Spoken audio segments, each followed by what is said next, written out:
This meeting to order. I thank you. Thank you so much, our Secretary and our Facilitator, the Right Honorable Prime Minister, Right Honorable Robin Nabanja of the Republic of Uganda, Your Excellency Ambassador Joseph Asako, the African Union Commissioner for Agriculture, Rural Development, Blue Economy and Sustainable Development, and your team, colleague ministers and heads of delegations, ladies and gentlemen. May I call this meeting to order? And thank you for heeding the invitation. And it's now my pleasure to request the facilitator to take us through on the next following items.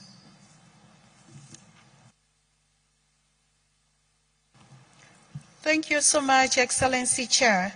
Now we are in the category of welcoming remarks and statements.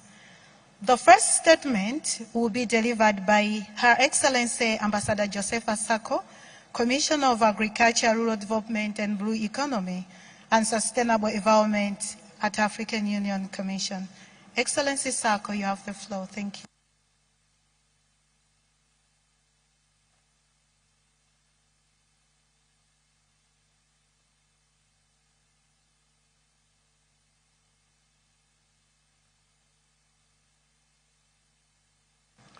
Thank you, the Master of Ceremony, for giving me the floor.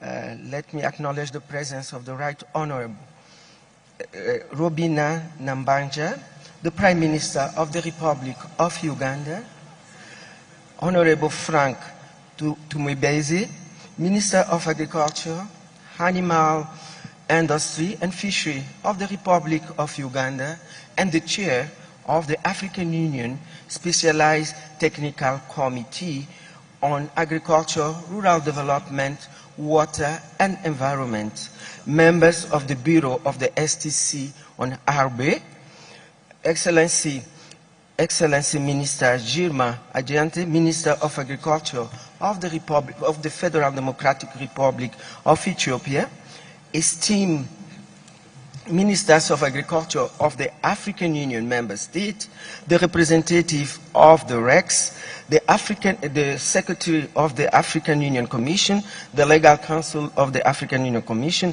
honorable delegates and other esteemed guests, Excellencies Ambassador accredited to African Union, our development partners, ladies and gentlemen, all protocol duly observed. It is an honor and privilege to welcome you all to this important summit. I feel gratitude to the government and the people of Uganda for their warm hospitality and for hosting us in this vibrant and beautiful Munyonyo Commonwealth Resort. I am eternally grateful to His Excellency Yoweri Kaguta Museveni, the President of the Republic of Uganda, for agreeing to host this summit when we met with him last year. His generosity and commitment to advancing Africa's agri-food system are deeply appreciated. I am grateful to His Excellency Abiy Ahmed, Prime Minister of the Federal Democratic Republic of Ethiopia, who is the CADEP champion, and His Excellency Girma Adjante, Minister of Agriculture of Ethiopia, for steering the CADEP process. I also want to recognize the exceptional leadership of my boss, His Excellency Musa Faki Mohammed, the Chairperson of the African Union Commission, whose vision and dedication continue to guide our collective efforts. Furthermore, I would like to acknowledge the invaluable contribution of the African Union Specialized Technical Committee, particularly its chair, His Honorable Frank Tumwebezi, whose guidance has been instrumental in shaping the objective of this summit, as well as my staff led by Dr. Godfrey Baigwa, and the coordinator of the post-Malabo process, Dr. Abi Diop, who worked hardly with all the major stakeholders, including academia, 2063 policy link to ensure that the two documents before us, the new 10-year CADEP strategy and the action plan 2026-2035 and the Kampala declarations are inclusive and fit for purpose. Excellencies, ladies and gentlemen, allow me to provide you with some brief context on how we reached to this point. In February 2024, the African Union Commission presented the first CADEP biannual review report to African heads of state and government during the 37th ordinary session of the African Union Assembly. They noted with concern that no single country was on track to meet the Malabo CADEP goals and the targets by 2025 to end hunger. As such, they directed the African Union Commission and the African Union Development Agency, OUDA NEPAD, working with partners to develop the post-Malabo CADEP agenda that will respond to the challenges and opportunity facing Africa's agri-food system. In response to the directive of the head of state and government, the African Union has led the development of a new 10-year CADEP strategy and action plan 2026-2035, whose vision is to build a resilient and sustainable agri-food system for a healthy and prosperous Africa, in line with the aspiration of our Agenda 2063. The design and preparation of the Kampala CADEP process have resulted from a remarkable collaboration among a broad spectrum of stakeholders: regional economic community, the REX, technical working group, experts and researchers from the centers of excellence, farmers organization, development partners, parliamentarian, private sector group, youth group, and women in agriculture have all played an essential role in shaping this process. Their collective contribution have ensured that the approach is inclusive, representative, and grounded in the reality of those most affected by agri-food system. The active involvement of these diverse groups have enriched the dialogue and helped tailor the CADEP framework to the specific needs and aspirations of all Africans, from rural farmers to urban consumers. This inclusive dialogue has strengthened our collective resolve and ensured that outcome of this summit will truly reflect the aspiration and priority of the continent. In addition to this valuable contribution, technical and development partners have provided indispensable expertise and financial resource, which I thank you for all your support during my tenure. The support has been critical in ensuring that our process is not only comprehensive, but also feasible and impactful. By pooling our resources and knowledge, we have developed a robust and actionable framework to guide Africa's agricultural system, Africa's agri-food system transformation in the years ahead. Under the leadership of His Honorable Frank, Uganda's Minister of Agriculture, Animal Industry and Fishery, and the Chair of the STC on Agriculture, Rural Development, Water and Environment, the CADEP Strategy and Action Plan, and the draft Kampala Declaration, Kampala CADEP Declaration, were endorsed on October 25, 2024, in Addis Ababa, Ethiopia. The two documents were then circulated by the Office of the Secretary to the Commission to all the member states in all the 6 African Union working languages. Overall, the 10-year CADEP Strategy and Action Plan aims to boost food production, expand value addition, boost intra-African trade, create millions of jobs for our youth and the women, build inclusive agri-food value chain, and build resilient and sustainable agri-food system that will withstand shocks and stressors now and in the future. Furthermore, we are dedicated to strengthening governance and evidence-based decision-making and enhancing accountability among all stakeholders. Inclusivity is a fundamental aspect of our approach. We will ensure that women and youth and marginalized groups have access to resources, thereby facilitating their equitable participation in the agri-food sector. The outcome of the summit will be the adoption of the draft CAADP Strategy and Action Plan 2026-2035 and the draft Kampala CAADP Declaration. The summit will make landmark decisions that will shape Africa's agri-food system transformation for the next decade. In conclusion, this summit and the Kampala Declaration that will emanate from represent a critical turning point of our collective effort to transform Africa's agricultural system. It is a testament of our shared commitment to food sovereignty and a prosperous food security in Africa. As we move forward, I am filled with optimism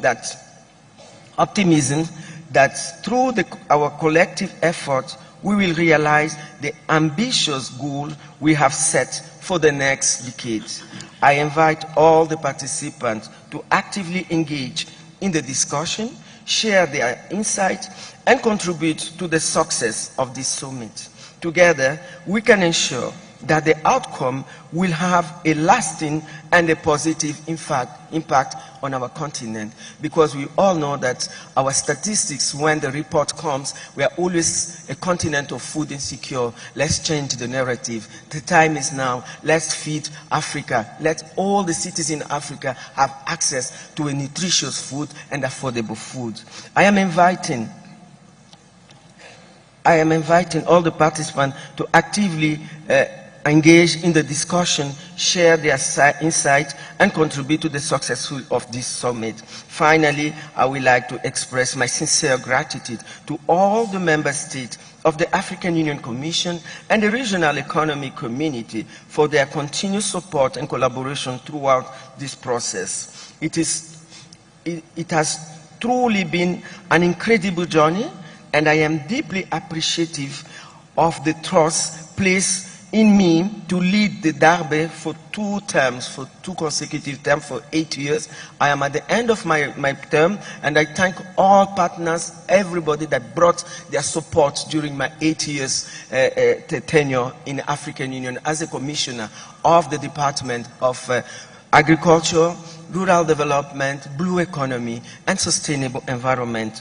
Our unwavering commitment to advancing Africa's agri-food system is inspiring, and it is through our collective effort that we will achieve the transformative change we see. I wish you all a happy new year filled with health, happiness, and success. I thank you for your kind attention. Muito obrigado pela vossa atenção. Merci beaucoup pour votre attention. Muchas gracias pela sua atenção. Shukran. Asante sana.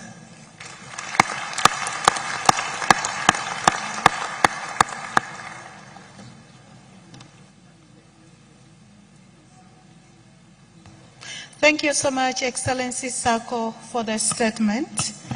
Excellencies, ladies and gentlemen, I would like to recognize the presence of Excellency former Prime Minister of Ethiopia, Haile Mariam Desalegn, who has just joined the meeting. Next, we are going to have statement by Honorable Dr. Gima Amente, Minister of Agriculture of the Federal Democratic Republic of Ethiopia. Honorable Dr. Gima, you have the floor.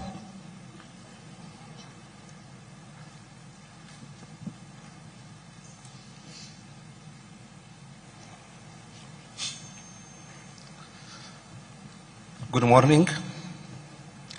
Right Honorable Robina Nabanja, Prime Minister of the Republic of Uganda, Honorable Frank Tumibaze, Minister of Agriculture, Animal Husbandry and Fisheries of the Republic of Uganda and Chair of the AU Specialized Technical Committee on Agriculture, Rural Development, Water and Environment, Your Excellency Ambassador Joseph Asako, Commissioner Agriculture, Rural Development, Blue Economy and Sustainable Environment of the AU Commission, Honorable Ministers of the Member States, Honorable guests, ladies and gentlemen, all protocols observed. First of all, I thank the government of Uganda for their warm welcome and hospitality. It is an honor and a privilege to stand before you today at this extraordinary summit of the African Union, where we gather under the vital theme Sustainable and Resilient Agro-Food Systems for Healthy and Prosperous Africa. This gathering is not just a meeting of minds, it is a convergence of our shared aspirations, collective challenges, and unwavering commitment of the future of agriculture and food security on our continent. As we embark on the journey of the Comprehensive African Agriculture Development Program, CAADP, Strategy and Action Plan for 2026 to 2035, we must recognize the critical role that agriculture plays in the socio-economic fabric of Africa. Agriculture is not merely a sector, it is a backbone of our economies, the source of livelihoods for millions, and a key driver of sustainable development. Excellencies, ladies and gentlemen, the CAADP framework has been instrumental in guiding our efforts to enhance agricultural productivity, improve food security, and promote sustainable practices. However, as we look ahead, we must acknowledge the evolving challenges we face: climate change, population growth, urbanization, and the ongoing impacts of emerging global crises. Our vision for sustainable and resilient agro-food systems must be rooted in innovation, inclusivity, and sustainability. We envision a future where, number one, food and nutrition security is realized. Every African has access to sufficient, safe, and nutritious food. We must prioritize investments in agricultural research and development, infrastructure, and technology to enhance productivity and reduce post-harvest loss. Second, sustainable practices are the norm. We must embrace sustainable agricultural practices that protect our ecosystem, conserve biodiversity, and mitigate the impacts of climate change. This includes promoting agroecology, sustainable land management, and water conservation techniques. Third, resilience is built into our systems. Our agri-food systems must be resilient to shocks and stresses. This requires strengthening our supply chains, diversifying our production systems, and investing in social productive safety nets to support livelihoods of vulnerable populations. Fourth, youth and women are empowered. The future of agriculture lies in the hands of our youth and women. We must create opportunities for young people to engage in agriculture through education, access to finance and technology. Empowering women as a key player in agriculture will not only enhance productivity, but also drive economic growth and social equity. Last, regional cooperation is strengthened. We must foster collaboration among African nations to share knowledge, resources, and best practices. Regional integration will enhance our collective capacity to address food security challenges and promote trade in agricultural products.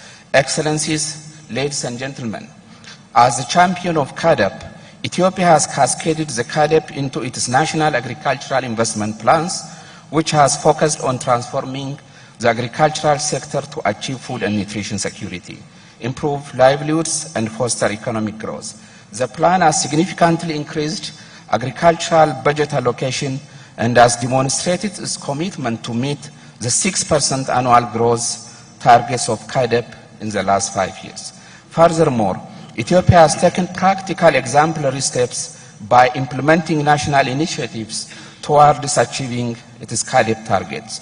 To mention some of the key initiatives spearheaded by our Prime Minister Abiy Ahmed: 1. The Climate Resilient National Wheat Initiative.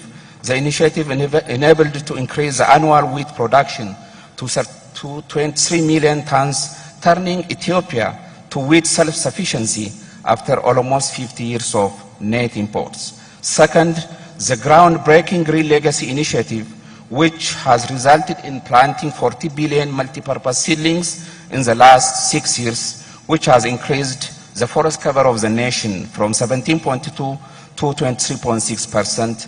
This initiative is also instrumental in creating resilient landscapes and livelihoods. Third, the transformative Lema True Fat or Bounty of the Basket initiative, which has improved the livestock sector production and productivity, focusing on poultry, dairy, fishery, apiary, and red meat. This initiative is designed to improve availability of proteins to enhance nutrition security.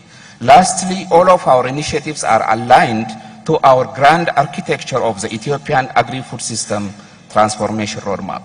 Excellencies, ladies and gentlemen, as we deliberate on the CAADP strategy and action plan, let us commit to actionable steps that will transfer our vision into reality. I urge each of you to prioritize investment, boost public financing, and attract private investment to drive agri-food system transformation.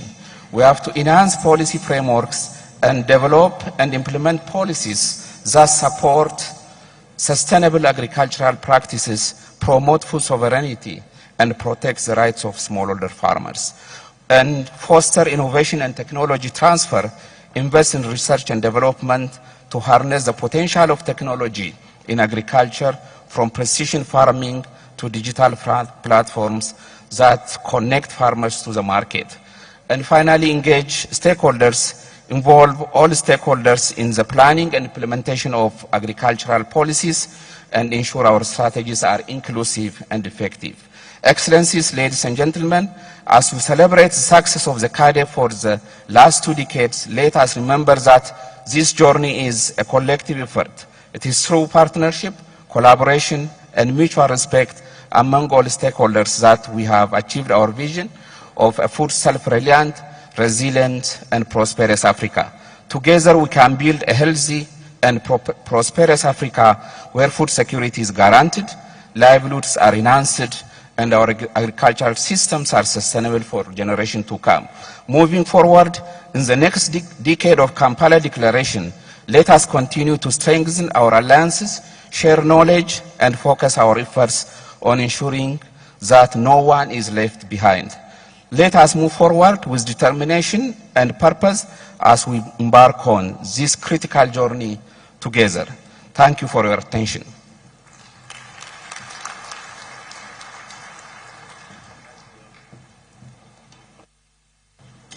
Thank you so much, Honorable Dr. Gema Mente, for your statement.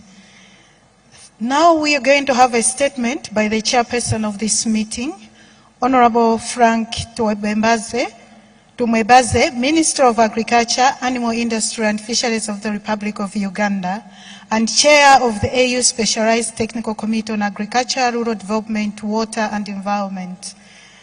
Honorable Frank Tumwebaze, you have the floor. Thank you.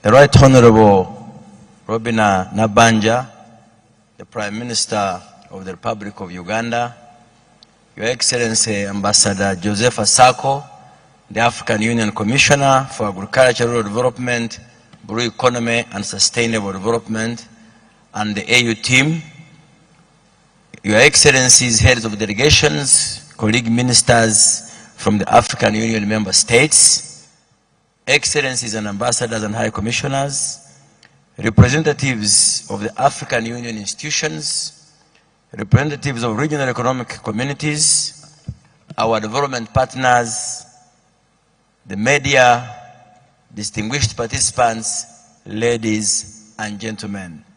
Happy New Year 2025. Excellencies, 2025 will be a defining year for the future of the Africa's agricultural sector, and I'm glad that we have started the year by holding a very high-level discussions on the agricultural sector. I also wish to welcome you to the Republic of Uganda, the Pearl of Africa, a country known for its unique features and attributes, starting with very hospitable people, unique flora and fauna, unique geographical features, and a fantastic weather. Once again, a very warm welcome to you all. Colleague ministers, you will recall that slightly over 20 years ago, that is in 2003, our heads of state and government adopted the comprehensive Africa Agriculture Development Program, abbreviated as CADAP, and that is the one of the strategies towards the realization of the Africa's Agenda 2063. As of today, we remain with about 38 years to end the Africa's Agenda 2063, implying that if we are to meet the targets set therein, we should be in full implementation mode now. With the second CADAP strategy and action plan, or the Malabo Declaration coming close to the end, in 2023, when I was elected the chairperson of the African Union Specialized Technical Committee on Agriculture, Rural Development, Water and Environment, my major task was to lead the process of drafting the successor strategy and action plan or agenda.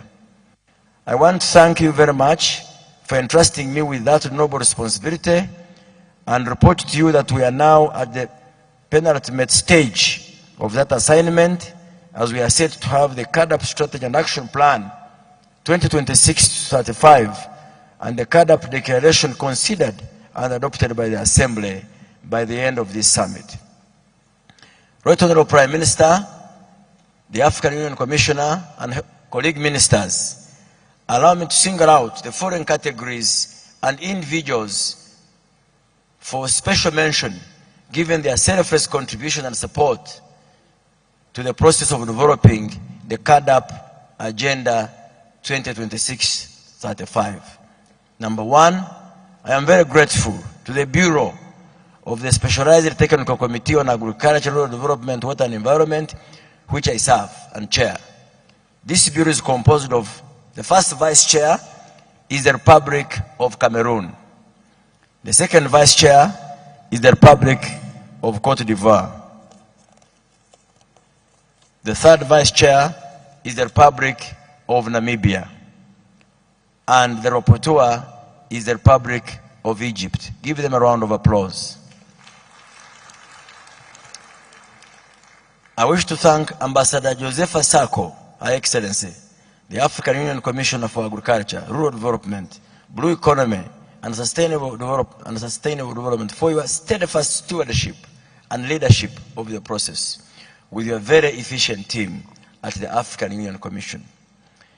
I must add that the process of developing the Kampala CADAP Agenda 2026-35 was widely consultative, involving the public sector, parliamentarians, farmers' organizations, private sector, civil society, academia, and research, and the media, among others. I want to appreciate Dr. Godfrey Bahigwa, the Director for Agriculture at the African Union Commission, for your technical leadership of the process. And I want to appreciate the technical working groups, the conveners of the different working groups, and the technical drafting team that put together all the ideas collected during the consultation process to come up with the simplified document that we will be presenting to heads of state and government during this extraordinary assembly. The regional economic communities, under the coordination of the African Union, I thank you. the various stakeholders that participated in one way or another during the consultations process, either by way of submitting memoranda, by financial supporting the process, or in any other way. And my technical team at the Ministry of Agriculture, Animal Industry and Fisheries, led by the Permanent Secretary, Major General David Kasura Chomkama, for the technical backup. I thank them. And I thank you all for your invaluable contributions. You made this possible and you made Africa proud. Thrusting CAADP into the future. Honorable colleague ministers, the planning phase of the Kampala CAADP agenda ends during this summit. We must therefore move into implementation and execution mode. We will be having a detailed discussion on the strategy and action plan and the Kampala declaration after this opening session, and I urge you to be as candid as possible. You will recall that the document that I will be presenting to you during that session is your document, having adopted it at the ministerial session of the STC in October 2024 in Addis Ababa. It is by focusing on execution that we can make a meaningful impact on our continent and our people. We must move not with the times, but ahead of the times. This calls for advances in technological research and practices, building agricultural systems that are resilient to climate change and other shocks, agro-industrialization and the like. In this context, I wish to recall that the fourth session of the STC in 2021 agreed to establish 5 regional animal resources seed centers of excellence. Uganda was privileged to host one of the centers under the National Animal Genetic Resources Center and Data Bank, NAGRIC and DB. However, to operationalize the centers, participating countries are required to conclude memoranda of understanding, MOUs. We need to expedite this process in those regions where this remains outstanding, such as the Eastern African region. I look forward to having discussions with the concerned ministers on this subject, including at the sidelines of this summit, with a view to actualizing our decision that we made about 5 years ago. As I close my remarks, I invite you to spare time and visit the exhibition outside this convention center so that we can learn from each other with respect to advances in agricultural research and technologies. I invite you to spare time during the course of this summit to visit different tourist sites and activities that Uganda has to offer. And I'm urging you to prepare for and drive full-scale implementation of the Kampala CAADP agenda at national, regional, and continental levels. I thank you for listening to me. Asante sana, merci. God bless you.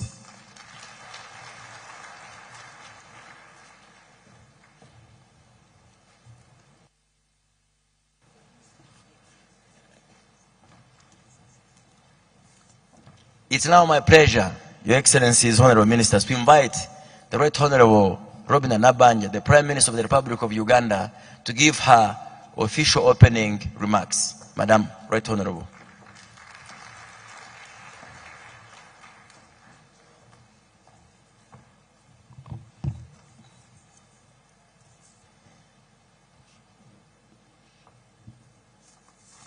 Thank you so much.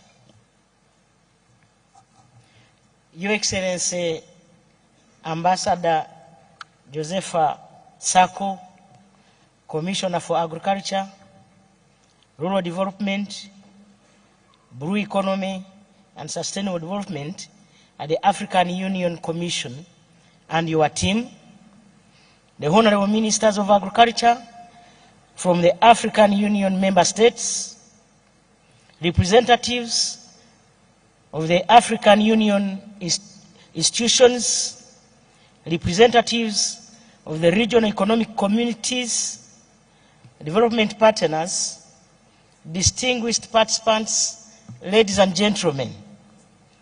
On behalf of the people and the government of the Republic of Uganda, allow me to register warm and fraternal greetings to you all and say, welcome to Uganda, the Pearl of Africa.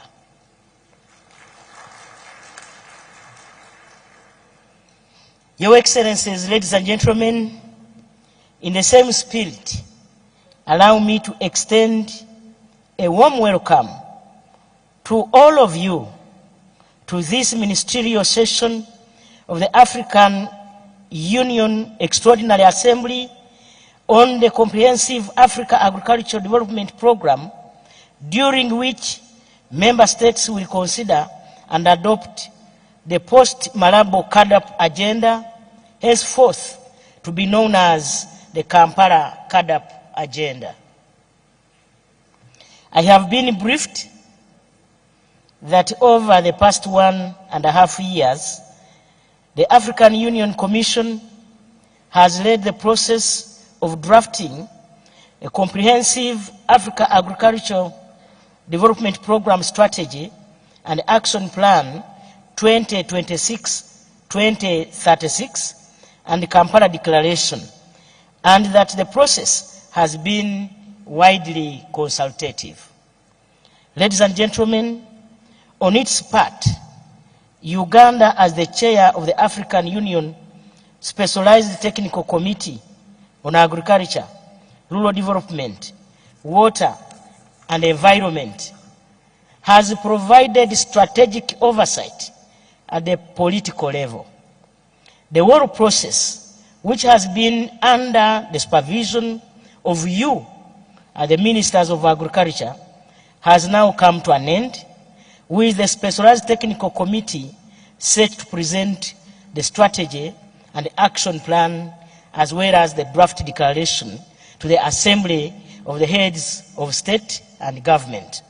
I congratulate you upon this milestone.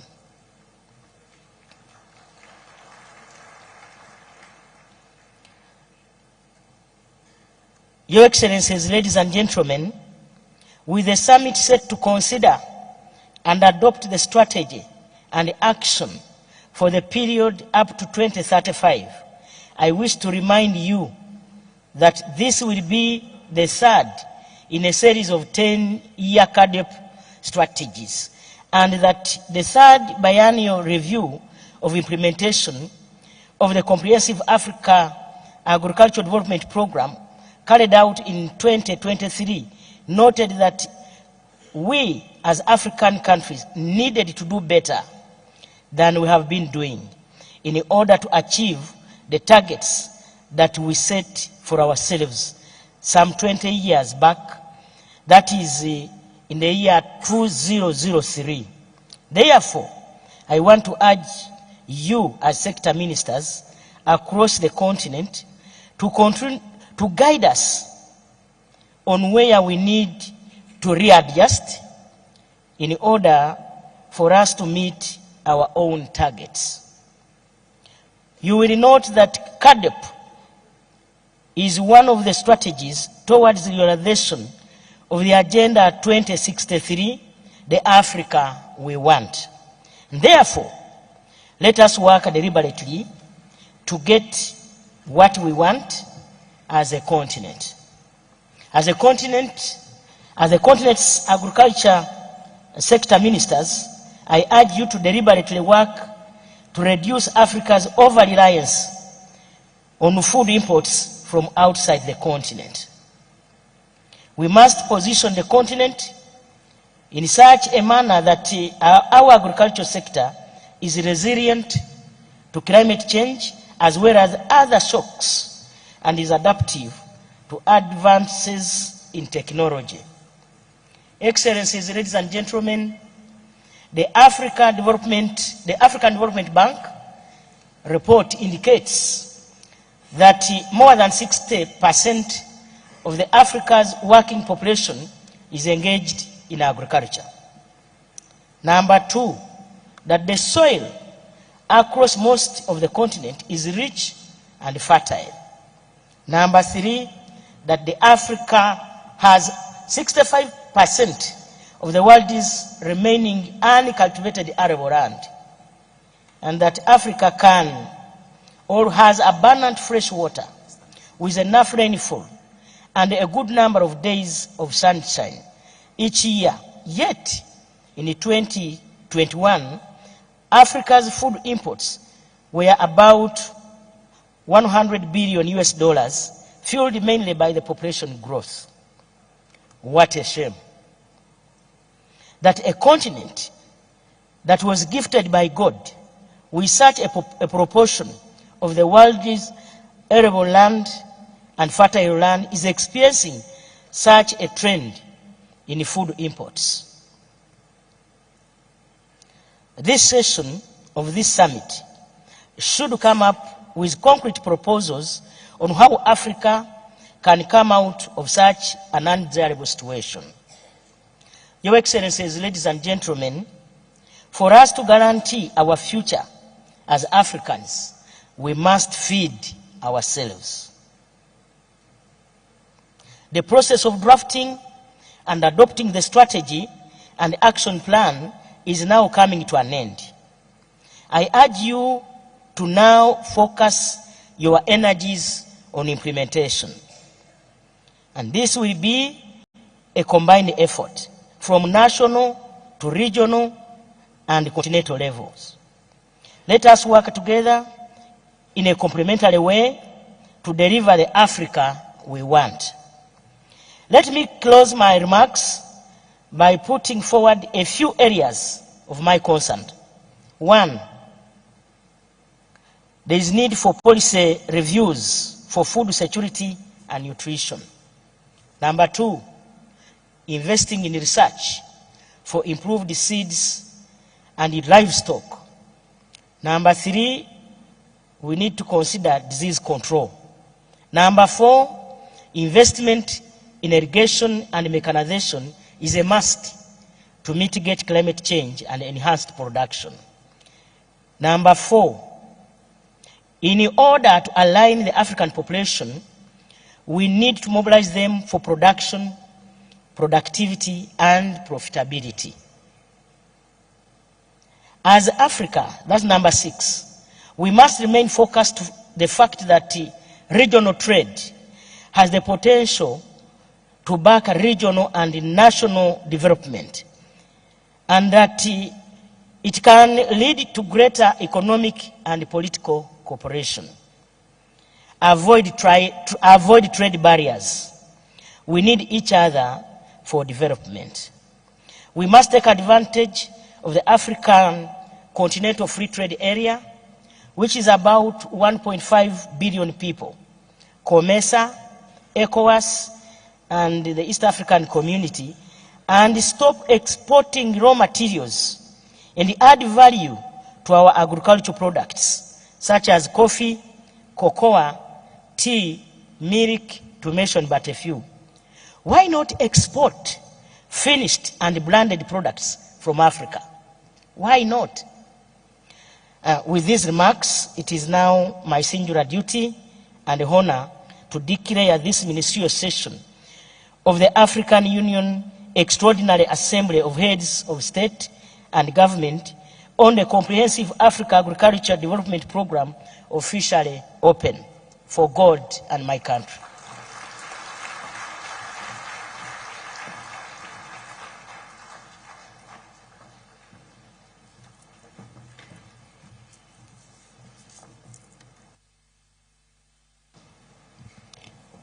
Thank you so much, Right Honorable Prime Minister, for your opening remarks. Excellencies, ladies and gentlemen, now we kindly invite Right Honorable Robina Nabanja, Prime Minister of Republic of Uganda, former Prime Minister of Ethiopia, and all Excellencies, heads of delegation, to accompany the Right Honorable Prime Minister of Uganda to a group photo. Please take note.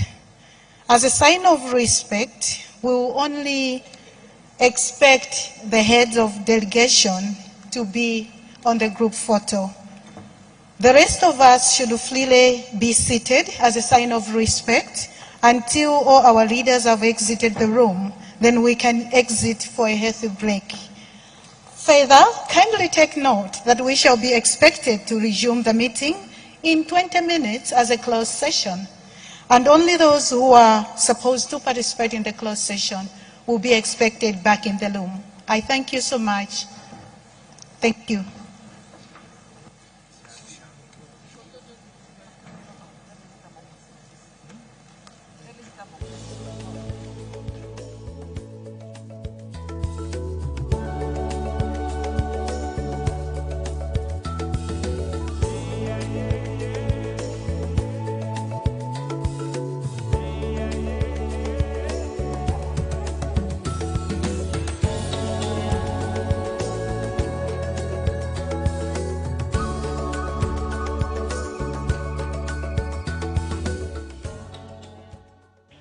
Well, the Prime Minister of the Republic of Uganda, Right Honorable Robin Nabanja, has now officially opened the ministerial session at the Speak Resort in Moyoyan Conventional Center of the CADEP Summit, Kampala.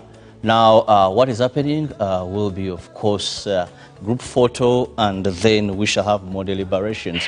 But earlier we had the commissioner at the African Union in charge of agriculture, blue agriculture, rural development, blue economy and sustainable development, address the guests there, where she was grateful for the achievements so far made. Then came our Minister for Agriculture, Fisheries and Animal Husbandry, who happens to be the chairperson of the Specialized Committee on Agriculture, Rural Development, Water and Sanitation at the African Union, that has led this all drafting of what is going to be adopted at the end of the summit. So he has led this journey, and he was thanking various technocrats, various people that have been part of the various consultations to come up with a document that will be discussed today. And if all goes well, because he said they has done so much consultation,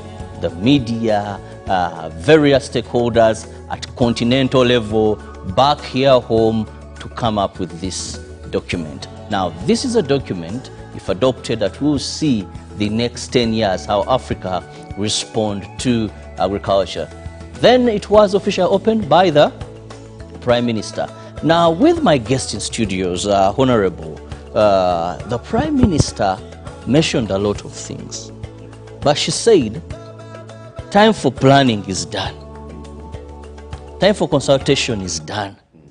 Now it is time for implementation. We should stop talking, now start action.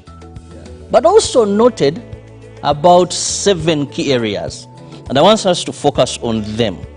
One, policy review on food security. As the African continent, that we must move into this, review our policies on food security. As Africa at continental level, yes. Of course, before it goes to Africa, it has to start with us here. What are our policies here? Because you see, the key thing here, one of the major factor here is the land. Okay, I know there is it 4-acre plan, these and all these kind of things. The 4-acre model, which is a good idea, but how many people have 4 acres? We need to work on to start with the land grabbers first. There are people who are grabbing people's land. One person removes everyone, just kicks out everyone and takes all the land. So the action must begin there. There are so many people, there is a lot of fraud in land, and which is the main factor of agriculture, because you can't do agriculture in air. So the first thing, as part of the action and the policies, should be really strengthening the land policy and all these kind of things. Then, still on policy level, we should put back the cooperative bank. We should put a stabilization fund. These are things which are within our means, which we can. Because what happens when we have a bumper harvest, prices go down, and the farmers get discouraged because there is no value addition, so people fight to just get the little to survive. People in the coffee value chain, for example, people they sell coffee at flour level, which is very dangerous. It will be so cheap because they want to pay fees. But if you have cooperatives and you have a cooperative bank, people will use invoices. They just take to the schools. Leave my child, the union is going to pay me. You know, you make those, what are they called? Are they promissory notes? It's not, it's kind of like promissory, promising like to pay. There is a right word. An order, like you will pay once the money comes. And then definitely. So these are some of the policies that we should put in place. We should stop talking, but act. Now, with the policy, that's where everything is actually wrong. We've just done this, whatever, where we've removed all the agencies that are helping. Okay, now this is a cash crop at least, but still it's part of food because coffee is part of food, is considered food.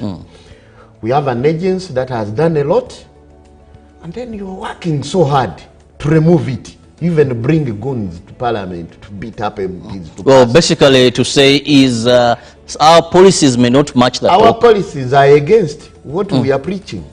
That's what I can say. If we could just twist that, Madam Prime Minister and His Excellency the President, the best thing they can give to Ugandans is to really practice what they preach. Now, also like another. We have this Kampala Declaration. It should really be put in practice the way it is. By working on our policies. Our policies have a lot. Now let's go to research on seeds and livestock. You also noted I talked about that. Yes, I talked about that earlier. That we definitely need to promote the indigenous seeds. Okay? You see, I told you there is a way you can make a hybrid without killing the ability of this seed to reproduce. That's where I want. Like you can have hybrids for the cows, pigs, and so on. You get a better breed by using crossbreeding. It doesn't mean this new calf cannot produce also. You see, it will also produce actually a better breed. So that is what should be worked on. And I know one time the ministry in the previous parliament had a plan of putting breeds improvement centers regionally. Because this thing of waiting to go to Entebbe, one center, these things of centering things in one place is dangerous. We should have the regions. Maybe one in Barara, one in Greater Masaka, one in... I think that the Minister, Honorable Frank Tumwebaze, talked about at the African level, the 5 centers of excellency, that was in livestock and the key more research. Thing is stop talking, start acting, period. Because also there he talked about issues of memorandums of understanding and all that. Speaking of too much English here doesn't help. It's the action that we need. Put them there, and then we shall have no issues. Also, the Honorable Prime Minister talked about disease control, which also I think lies under research. No, I'm under research still. I was, you know, we have some success stories, like with Nakori, for example. They've done very well. That we've had coffee improve and the quality also. Because on the world market, really, Ugandan coffee, maybe because of the environment also, it's the best in terms of quality. And the yields have also improved. That's why Nakori is very important. But it was funded by UCDA. But still the same government funds UCDA. But what I'm saying, the CEO of UBC is not the one running this show. He is your boss, but he's not the one who programs director. He's not the one seated here. He has you. You can actually find that you can do this program better than him. That's why we need to, delegate. powers to people who are good at something. That's Honorable, with your permission, allow me move to another area of concern, which is avoid exporting raw materials as the continent. That one is actually, you see, I agree with her entirely. Because what happens today, that's where the wealth is, you know, kept. That's how we lose a lot of money or value. Because the value chain, for example, I'll give you the value chain of coffee. Yes. The most expensive one is cup of coffee, like this one here. Because you'll find that a cup of coffee is maybe minimum 5,000 or 10,000, depending on where you take it from.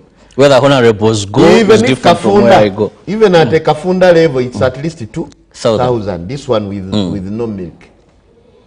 But you see, one cup like this, you will do 60 cups from 1 kilo of coffee.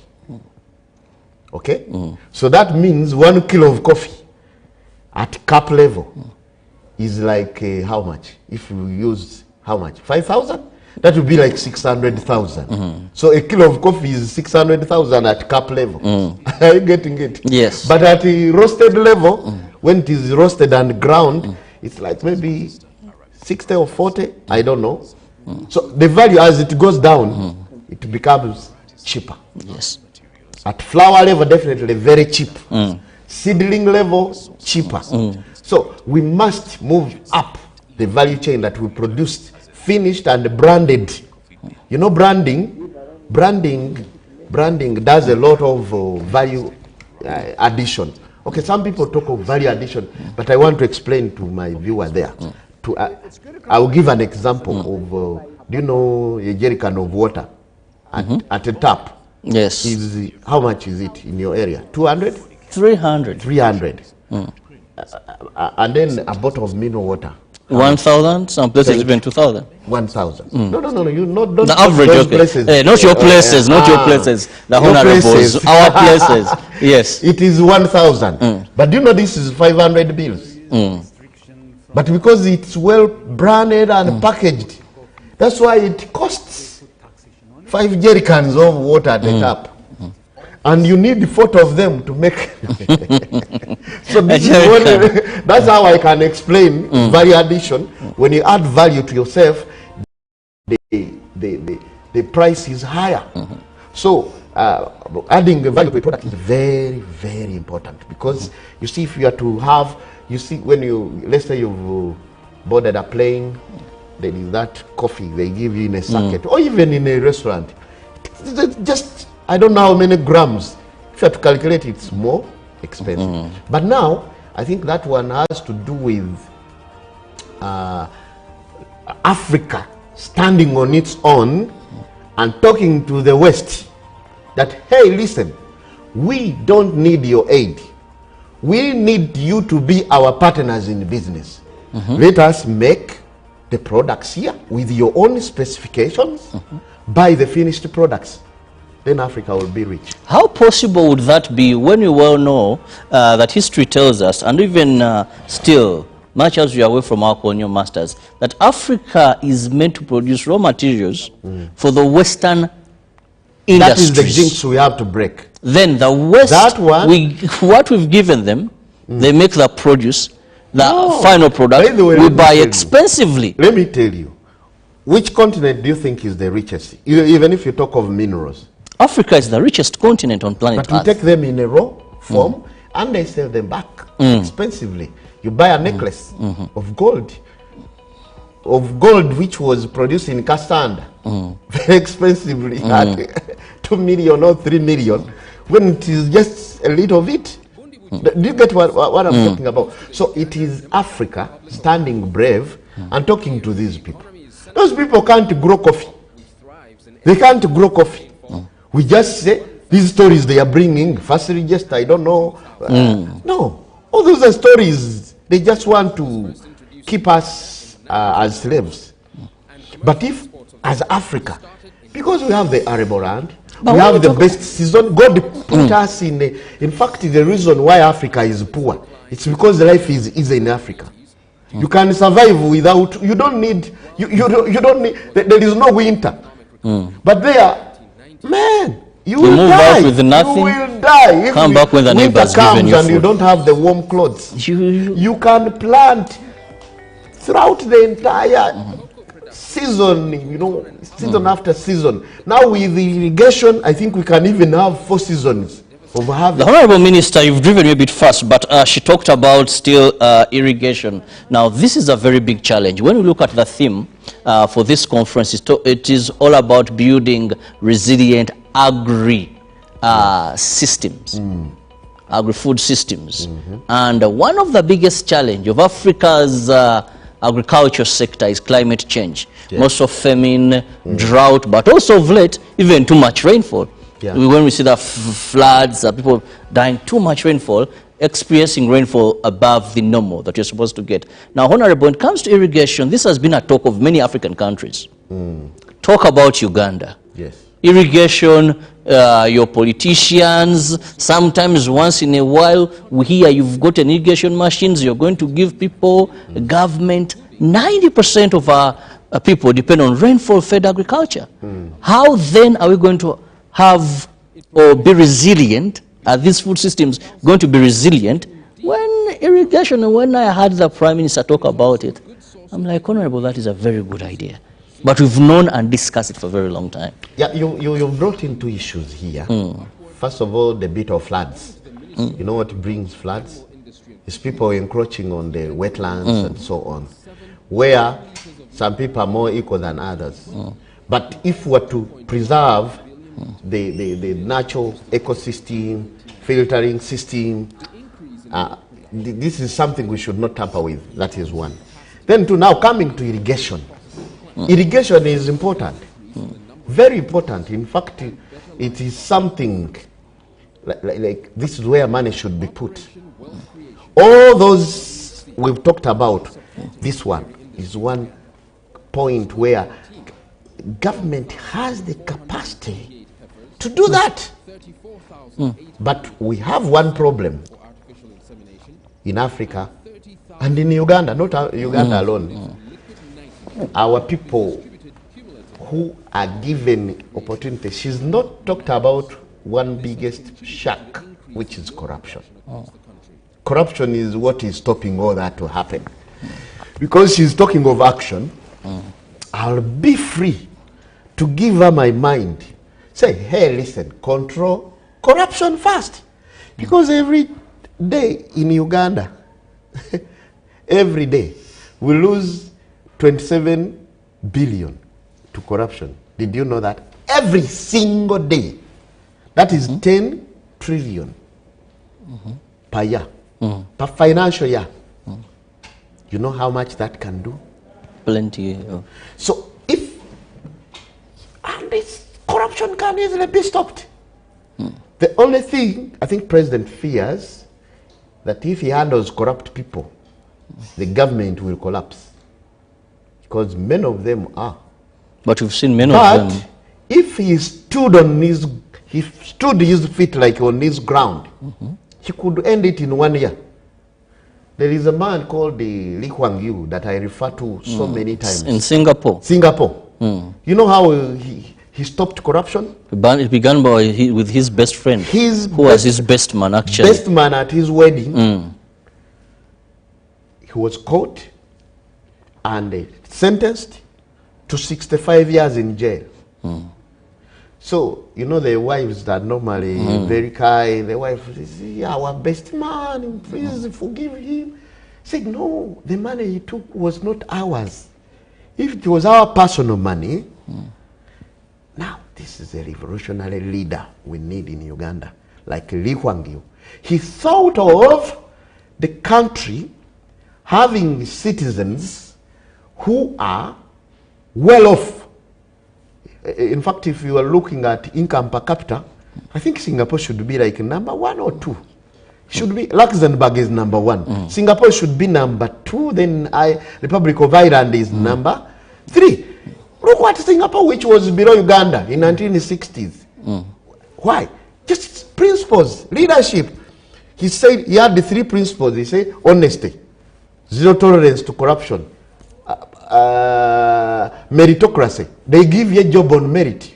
They give you, don't make, we have ministers who don't know what is happening in their ministry. They have no idea of the docket they So the bottom line is eliminating corruption. Pragmatism. So corruption is the biggest shark in this. Once it is cleared, then you will see the action moving on. Well, because the things will trickle down to the people. Now, even the little money that is sent in the agriculture, we've had so many scandals. The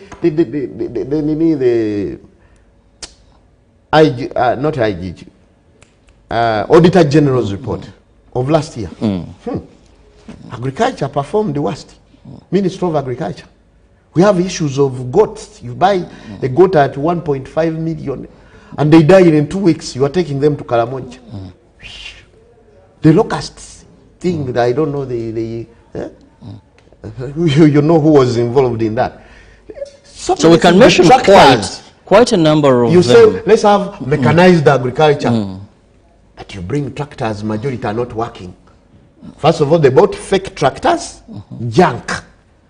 Somebody brings junk, he has spent a lot of money. All right, but Master, the examples on corruption are so many. We can't say, and of course, we've seen some bit of investigations into this, some trend. Irrigation. Yes. Irrigation would be, why should we still be depending on rain in this era of technology? Really? This should be zoned. Everywhere that you guys plant this, you grow this, that region. Even because we do have the water bodies, and even technology may not be very expensive for us. The governance is also wanting where everything goes back to the center. And the center distributes. No. We should have the bottom, devolution, top, up. The devolution, governance also. Because you know we have devolution, the districts, but they have no powers. You know, they raise all the local revenue, they first take to the center. Very dangerous.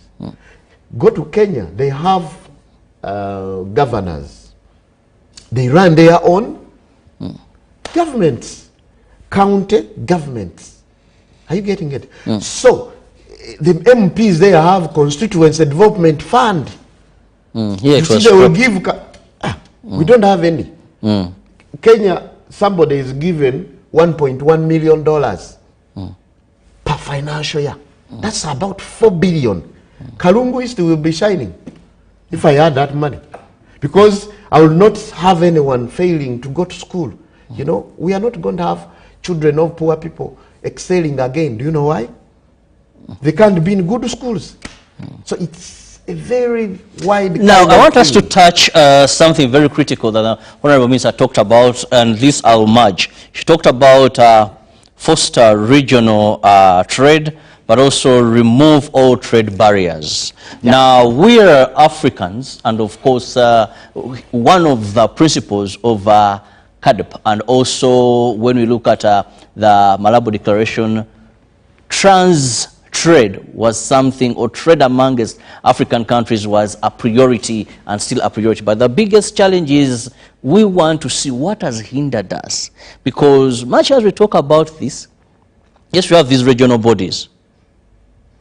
COMESA, this, when you come in the East African community now. But even at the smallest and the nearest, we still have trade barriers.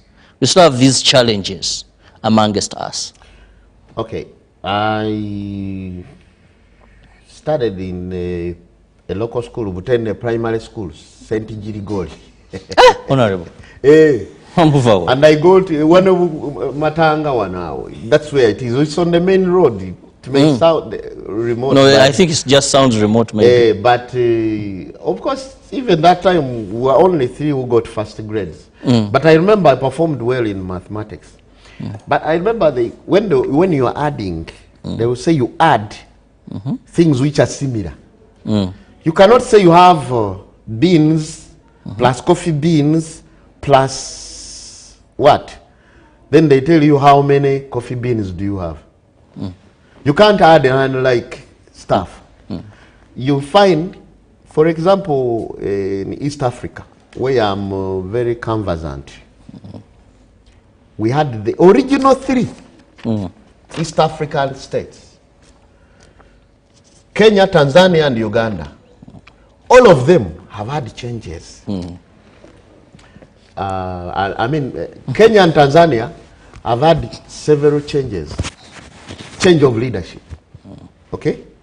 Here we are still... Well, on the screen, we are having some arrivals according to what is there. And remember, we have a team at the airport that will be giving us more regarding the arrivals. That is some footage from the airport where more guests are coming in. Remember, today we are having the ministers for agriculture. That is what has kicked on and just been opened officially by the Prime Minister. Tomorrow, those of Foreign Affairs and Agriculture will be meeting. But don't forget, the heads of state will also be crowning it all with their meeting. So that is some footage at the airport. And I know Robert Onyango, in case of any key arrivals, of course, will be updating us. So that is just the footage there to remind you that many guests are jetting into the country for this Kampala summit. Now, what is happening currently? Yes, also there are discussions happening because the actual Ministers of Agriculture Summit has kicked off. It is happening right now. If you've been following, that is earlier.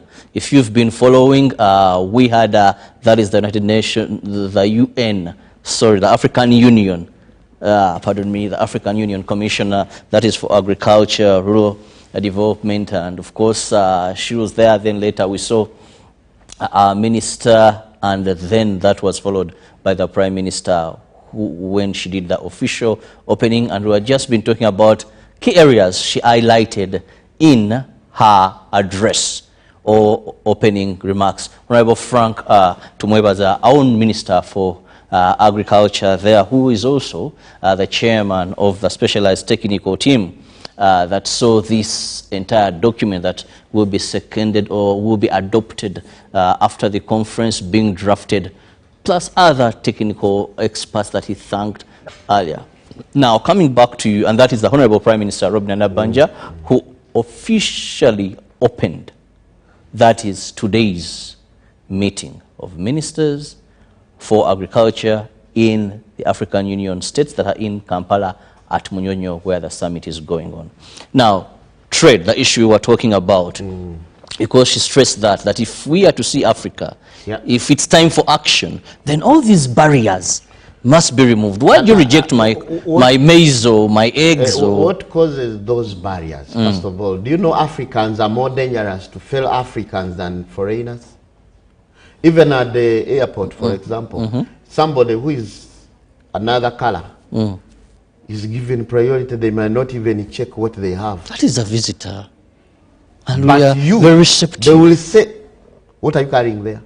A-U-R-A, oh, this, that. Now, it is the same with immigration. Entering another country.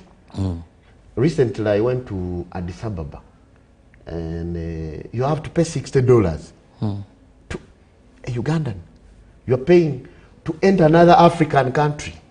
Really?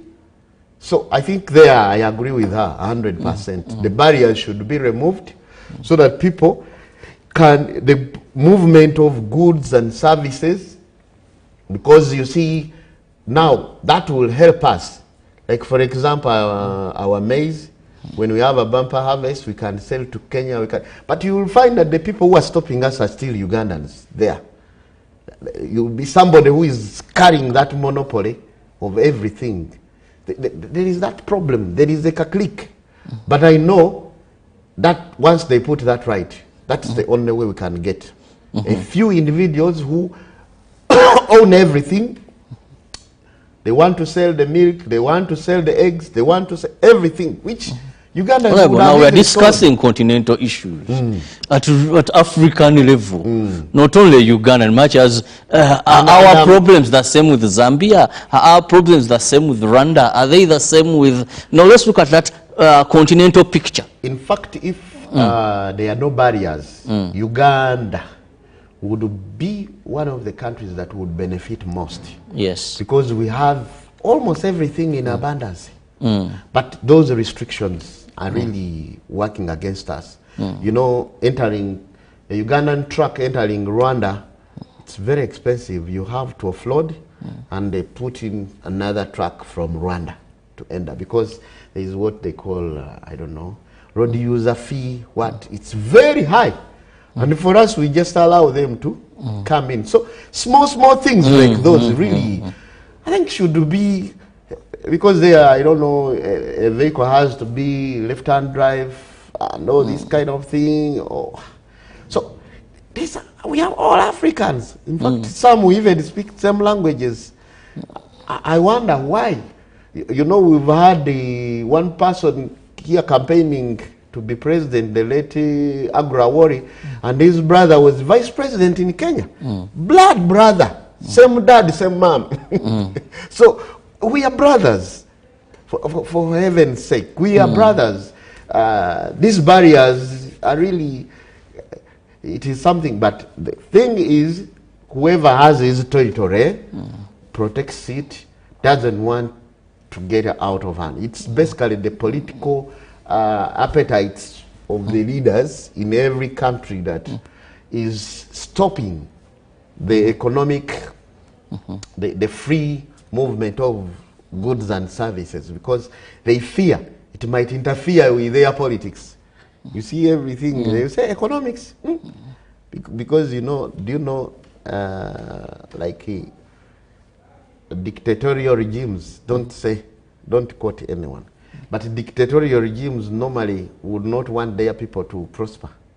Like because a rich man is not easily governed or manipulated. Well, I would say maybe that is just a political statement. I'll take it on that, because we've seen many countries. Which one? Yes, but I think for me, I've seen many countries yearning to eliminate poverty amongst their people, and at almost every African country, let's say, is that rich class of people. Now, Honorable, this summit is focusing on agriculture. Yes, you've explained them. Those were some of the highlights of the right Prime Minister of Uganda. That is Alia, what you're seeing on your screen, when she was officiating at the opening of the meeting of agriculture ministers at the Carib Kampala summit earlier on. Now, this is agriculture as the main focus. But I want us to look at other critical areas that facilitate agriculture, and more so building agri-food systems that are resilient. One, climate change.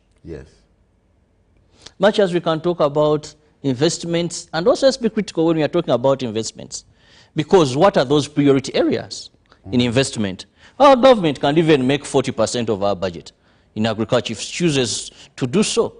But when the highest chunk is going on salary or administration, vehicles, there is a ministry where you find a fleet of vehicles, but it's not Ministry of Works or Transport.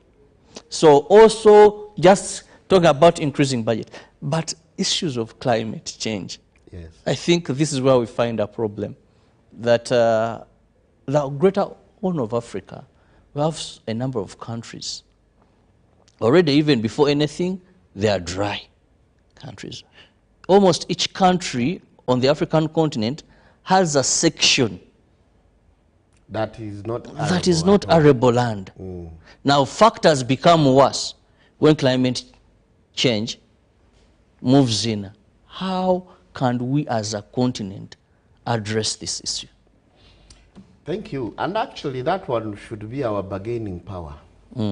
Because preservation of the environment and avoiding this global warming and all these kind of things, the only hope is with Africa, because that's where we have untampered with systems, ecosystems that are still natural at their level. So it is a very important point to really put into account that the environment is well protected, and being that For us, we already have good climate and good seasons. It's just a matter of improving. It's just dusting it, and then we shall be good to go. Because one thing I can tell you, our positioning in the world is the best. But we don't know what we have, as I told you. We can use it as a bargaining tool to the West. That, hey, listen, we are the one producing the coffee. We are the one producing this. We don't want to sell it to you in a raw form. We don't want to do this. Then, if you are dealing, like for example, EU Parliament recently issued, I don't know, some directive that all the coffee that has been grown in a place where there was forest, Deforested. deforested land, it will not be, you know. Taken in, and they require you to register, and they'll use Google mapping to see where. They've not looked into where this coffee comes from. What are the key things you should look at? Because for them, they are more so. Why we have forests cut? I think we should address measures that will stop the cutting of the trees, and which are very many, very easy. The EU says just ban that, yes, then definitely they won't cut. Banning is not right, because what they would do is increase tree planting, the indigenous trees, not necessarily eucalyptus, is to make sure we have renewable energy and clean energy, whereby we don't have to cut the trees. We don't have to cut the trees, so that gas is very cheap. People can afford to use gas for cooking, other than cutting trees. Making charcoal out of rubbish, what are the briquettes, things like those can be improved. And then you find that people do not cut the trees anymore. They don't have to use firewood. There are some economical cooking systems where you put maybe one firewood instead of the entire truck full, Such things, I think that's the language we should be talking about in order to work on this, because the climate change, let me tell you one thing about nature. You mess nature will mess you up 3 times. I have a good example in Lukaya, one of the places I represent. Lukaya normally overfloods at times when there is a lot of rain. But there is a place like Kamuunga where the school has to close. There is a school, a primary school. It's always disturbing us. That is because of those effects. Those effects, the sand mining, people are mining sand without, there is a reason why it is there next to the lake. It's a filtering system. And it's also encroaching on just a view of the footage you see on the screen is actually what is happening. What is happening at the Speak Resort in Munyonyo. And anytime I'll be going there, and Joram Paul Sonko is there, and he will be talking to Professor Hamid Boga, the Vice President of Agra. So that is earlier footage of what was transpiring. That was before the official opening of the meeting of Ministers of Agriculture, and that is the CADEP Kampala Summit. But anytime from now, I'll be going there, and Sonko will be having a guest who he'll be interviewing. Allow me now, go to Joram. Okay, well, certain things still being worked on, but anytime I'll be heading to Joram Paul Sonko. There. Now, Honorable, you've really talked about the element of climate change. There's another very pertinent issue. Yeah. Now, when you look at one of the initiatives or aims of CADEP is to fight hunger and famine. Yes. Actually, reduce hunger, eliminate hunger by 2025. You're already here. But one of the issues facing the continent is the refugee crisis. And these are refugees running away from political problems, running away from war. Now, much as we sit in Munyonyo and talk about end these strategies, we've not tackled another pertinent issue as a continent. How do we factor in this for solutions? Rebels attacking me from your area. Yeah. Then there are other, don't go here, don't go here. Then refugees, our battle is sending refugees to another country. Now, these are not productive. Even if they have their food, they are running away, they will leave it. Where they are going, World Food Program must come in. How do we tackle this issue?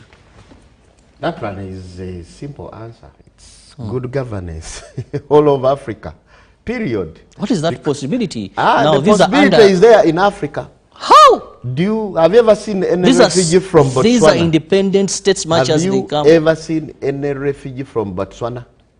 No. Why? There is always a reason why they are rebels in every country.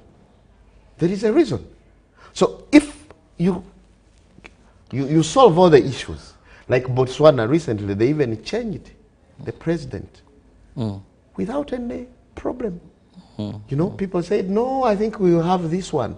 Once we do not become power drunk on power in our respective countries, because that's the problem. I think the biggest problem is that what is bringing refugees, it's conflicts, internal conflicts, and maybe tribal or people being not fair to each other. This tribe is not fair to this tribe. This one looks at the other one as an enemy. The thing is, we have to look at each other as brothers and sisters, regardless of where we come from.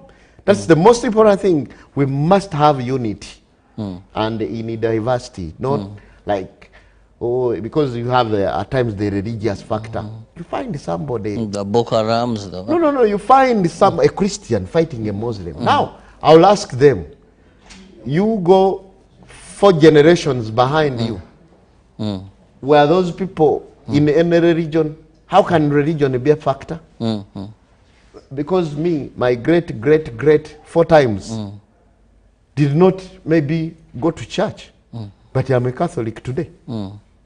Why does that make me an enemy of a Muhammad? Are you getting it? Because even that Muhammad has generations of people that were not Muslims.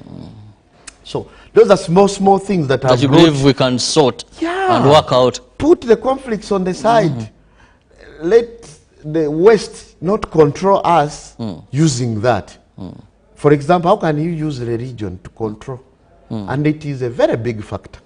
Well, Honorable, I must let you go. I just want to thank you so much for your time. And of course, I've been with Honorable from Karungu East, Member of Parliament from Karungu East, Francis Katongole. Thank you so much for your time, who is also a member of the National Economic Committee of Parliament or Economic Committee of Parliament. We'll appreciate what you do there. We hope that Parliament will be very critical in ensuring that we, giving your budget allocations and in terms of whatever it takes there, that the Kampala Declaration outcome for the next 10 years will make better achievements compared to how we've moved for the last. My prayer, first of all, I used to thank you for giving me a chance, the entire management, for giving me a chance to discuss. I hope what I've discussed was helpful, and for some of those issues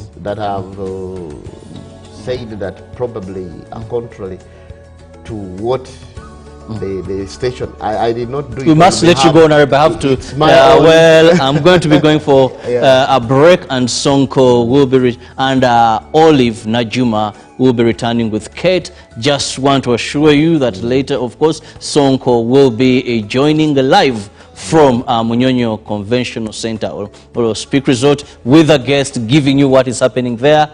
But keep it on UBC TV, because we are here to give you full-time coverage of every session that is open to the public. Keep it with us.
Welcome to Good Morning Uganda, your go-to morning show to kickstart your day with all the latest updates. Let's dive deep into issues that matter most to you. In a world of stories waiting to be told, the headlines are your guide. Navigate the currents of news and knowledge with our daily updates of newspapers. Stay informed, stay empowered. From the roar of the crowd to the thunder of victory, witness the drama unfold with our sports updates. Whether on the field or in the stands, join us as we celebrate the spirit of champions. Rise with Good Morning Uganda, weekdays from 6:30 a.m.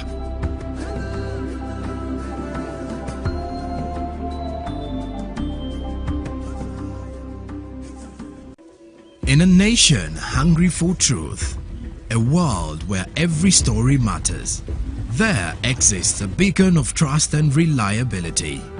For decades, they've been our voice and our window to the world, holding the mirror of our history. With 4 TV stations and 11 radio channels spanning 27 languages, they stand as guardians of information, defenders of truth. With Mascari Heritage Advantage, they uphold every citizen's right to reliable and free information. Their archived stories shaped our past and illuminate our present. Yet now, as new challenges arise and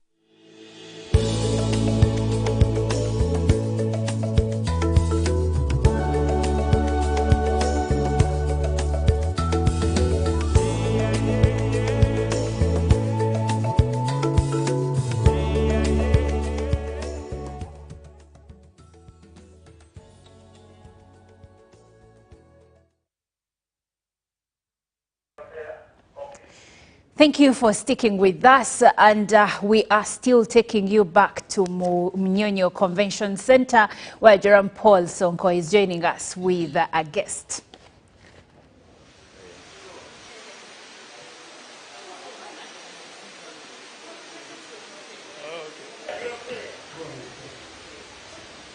Well, Jerome Paul Sonko will be joining us shortly, and of course, what's on the table today is the Comprehensive Africa Agriculture Development Program, which has kicked off in Munyonyo Convention Center. And earlier we saw... Well, thank you, and very good morning, Robert Chirabo Nyonyintono and the team in studio. What we are now currently in at this particular moment is just a health break, or a tea break here at the summit, because the opening statements were already ushered in, and we are officially into CADEP 2025 here at a Speak Resort Munyonyo. And we're coming to you live, like I did mention, and we'll be giving you the exclusive insights and as well as whatever will be happening.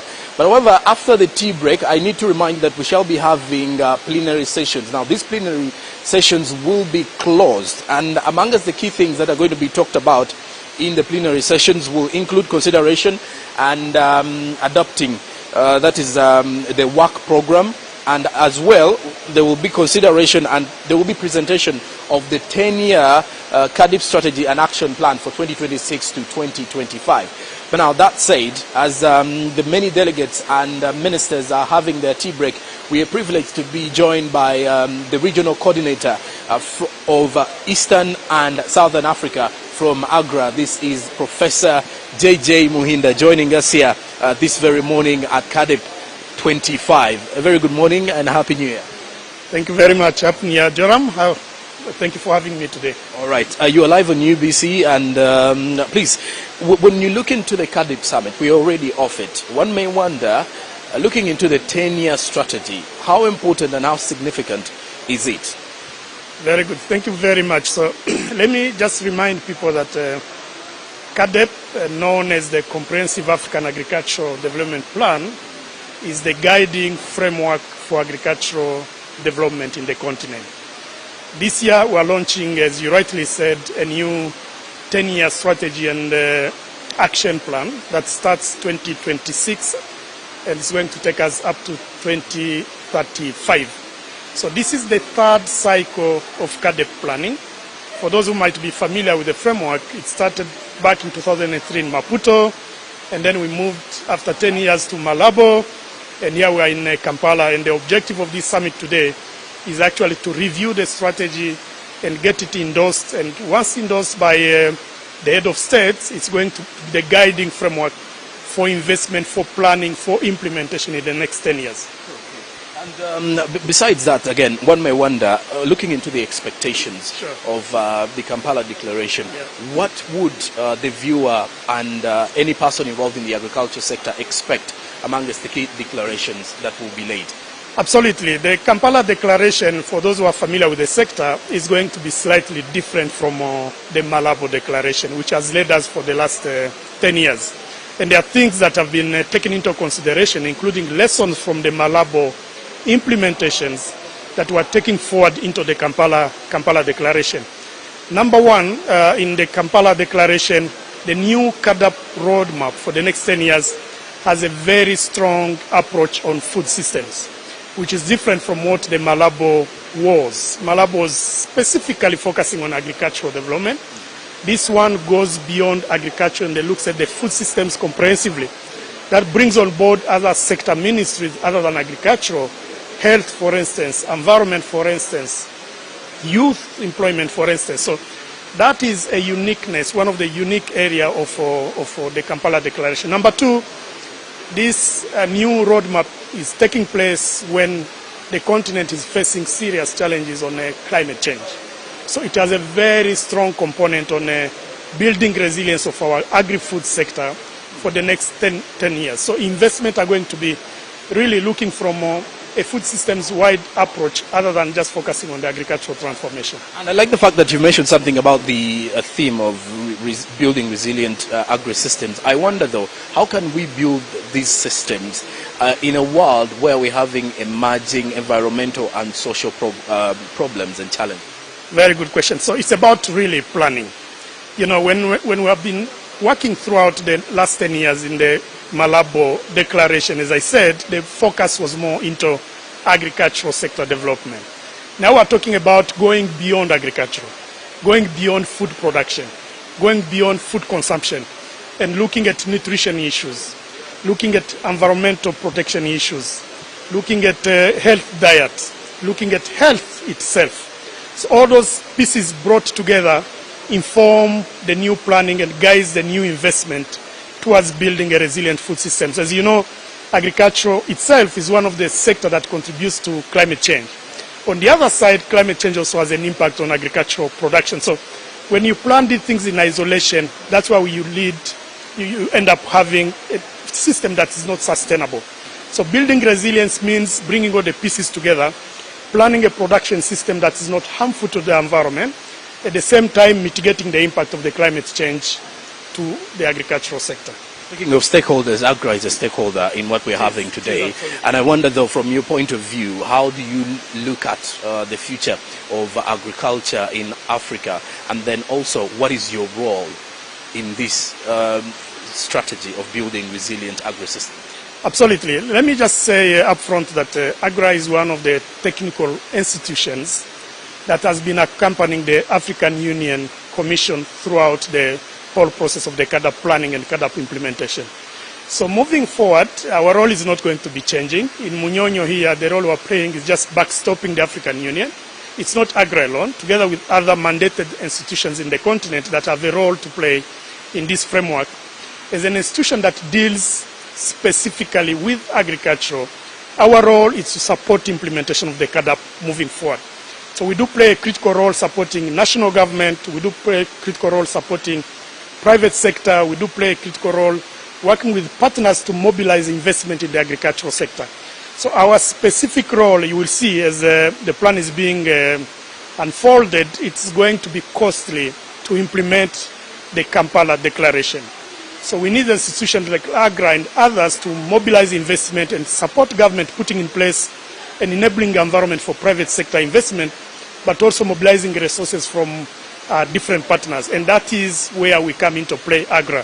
So we play a role down from supporting smallholder farmers' production system, all the way to engaging national government in terms of putting in place coordination mechanisms, resource mobilization mechanisms, but also accountability mechanisms to make sure that all the resources mobilized are effectively used. But we do also play a role at a regional level and continental level. That's how we come into play as we support the African Union rolling out the new plan for the next 10 years.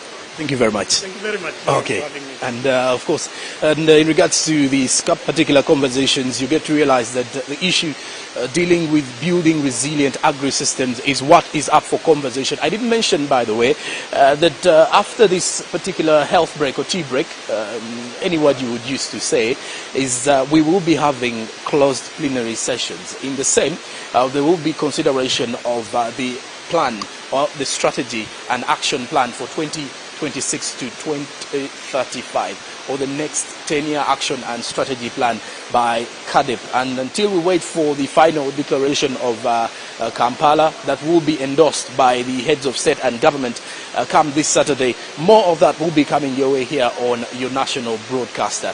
And well, as you can definitely see, I'll be taking you back to the studio, but later on we shall be giving you more links and more interviews in regards to how day one is moving on. Now back to studio with Olive Monica Najuma. Well, thank you so much, Jerome Paul, and welcome back to studio here.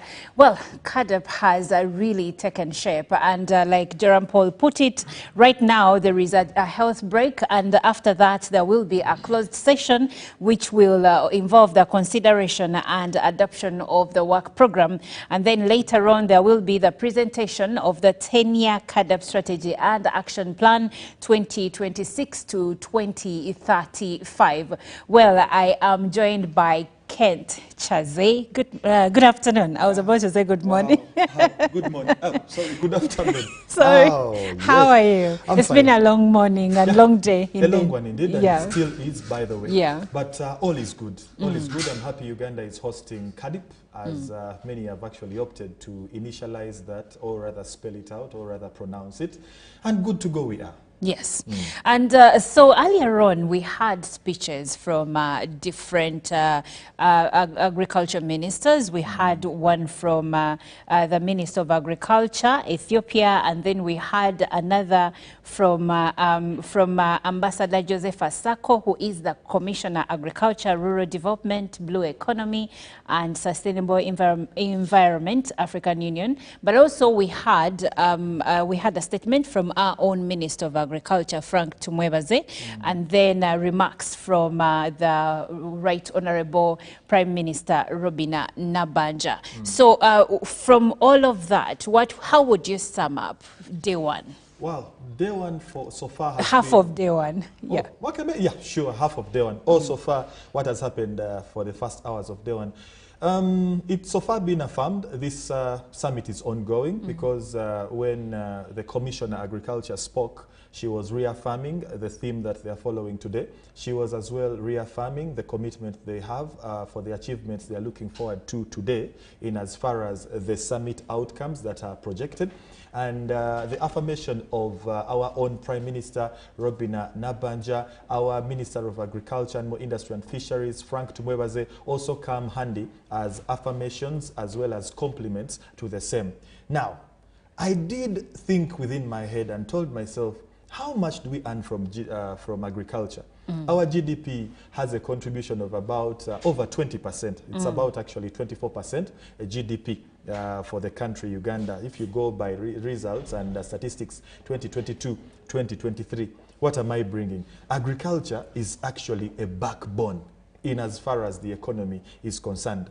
Now, this summit that is coming through is focusing on how to make possible an Africa where people have enough food, an Africa where resilience is the way to go. Resilience to seeds when they are into the soils, resilience to plants when they are growing, resilience to agro products when they are kept probably in store, and so many other elements. So when you look at a summit coming through to solve such, I also think and say, how about the one who does it? the ones that are employed under it. So we are looking at a summit that might be pinpointing agriculture, but in the nutshell, in my view, a summit that also entails everything else that happens around the agro processes, the agriculture cycle. So employment is catered for, the economy is catered for, the sustainability is catered for, all by just one summit that is happening today at Munyonyo. Wow. And I like how you've put it, because come to think of it, agriculture does not work in, solitary. There are other factors that support it. Yes, in isolation. There is the infrastructure development, but then there is also the health of the people in that country or community. So when you put everything together, when you look at agriculture, and I like that you mentioned that it is the backbone of our economy. For instance, Uganda, you see that just in November 2024, Uganda exported 400,536 coffee bags worth $108.91 million. I looked at the figures from the Uganda Bureau of Statistics about a week or two ago, and they were indicating our exports. Our exports in total had a 90% contribution coming from agriculture. So you can imagine, if we can export to a tune of 90%, all that being agri-related exports or products, then surely agriculture is a big deal. And in fact, I think, if I am not mistaken, from the same kind of data, it was indicating it's way over 50% the people that are employed in the agro industry in Uganda. They might be employed indirectly, they might be employed directly, but in as far as being attached to the agriculture sector, we are over 50% Ugandans that are actually into the agriculture. So it's quite a big, I should call it spinal cord, in quotes. All right. Now, big as it is, do you believe there has been enough awareness? Are Ugandans aware? Do they even know how important this is to their food systems, to their trade livelihoods? I think that is subject to varying opinion, because, of course, I say this categorizing and perhaps as well benchmarking how people have behaved in the previous days. When you talked about coffee, many Ugandans, reacted. Many people spoke about coffee, meaning they were aware, and coffee falls in the agriculture sector. When you talked about the price of maize flour, or perhaps anything related to foods, everyone else probably said a word or two, telling you they are affected in one way or another. But somehow, somewhere, probably, you do realize that these kinds of talks are coming at the final, or rather the end product kind of timing, or maybe at the end product. They don't talk about how the maize grows. They don't talk about how the coffee is growing, except for a few that came through when we were discussing coffee and the merger of the UCDA together with the Ministry of Agriculture, Animal Industries and Fisheries. But yes, people know about these things. People know about agriculture. For some of us that are always on the ground, we have been with lots and lots of people that are sharing your very own. The man that does with you Good Morning Uganda, Chirabo Nyonyi Ntono, he's often with farmers, and they are talking about how they are suffering with chemicals for the spraying of those animals, how they are suffering with the diseases that come forth to these kinds of plants and the likes. And so you realize somewhere, somehow, the people know. Even the productions that we do, we that are in media, once in a while we are talking agriculture, once in a while we are talking farming, and you actually see how they get along picking on this that you talk about. So yes, people know, but how much do they know is my query. For me, the question actually is, yes, they know. Yes, they understand how important agriculture is to us as a country, but for a summit of this magnitude, do they know how important it is and how it might actually shape the agriculture future of Uganda and Africa at large? I am sorry I'm going to disappoint you, and perhaps as well those that are watching us, because truth is, the person that's planting matoke in Mbarara, or the person that's into tea farming in Bushenyi, or perhaps the person that is planting sugarcane in Kinyara, or maybe Kachira, might not even be aware this summit is ongoing. But surprisingly, it is for that kind of person and others that the outcome of this summit will be benefiting the most. as well as the rest of us. Why am I saying so? Somehow we tend not to take or rather pay lots of attention to issues that happen around us. Even for those that know, perhaps maybe they might turn down involvement in this because there is always the other talk of these are for the big people. I mean, even with how we handle these, delegates are coming, you're closing a road for the delegates, so the Mwananchi will think, it is for those big people. Yesterday we were interfacing with people in Munyonyo, people in Chirudu. We went through to all those areas neighboring the Munyonyo Convention Center, and the majority of the Wananchi were telling us, they've closed the roads to them. It is for the big people, not for us. So they have no idea. They have ideas, but they have biased ideas. The majority, of course, but not all. Not all. Okay, well, we have come to the end of our conversation today, and thank you so much for being with us from 6:30 up until this minute. Now we will be handing over to the newsroom, but the events of CADEP are still ongoing. Conversations are still here. Mike Chazi will be coming back later on to give us even more understanding of what the situation is like regarding the CADEP. Yes, and so stick with us. Tony Kent, I am so happy to have had just a few minutes of conversation with you, but very insightful. I'm equally delighted, All right. Well, stick with us. We'll take a short break and we'll be right back. The newsroom will be taking us through.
Welcome to Good Morning Uganda, your go-to morning show to kickstart your day with all the latest updates. Let's dive deep into issues that matter most to you. In a world of stories waiting to be told, the headlines are your guide. Navigate the currents of news and knowledge with our daily updates of newspapers. Stay informed, stay empowered. From the roar of the crowd to the thunder of victory, witness the drama unfold with our sports updates. Whether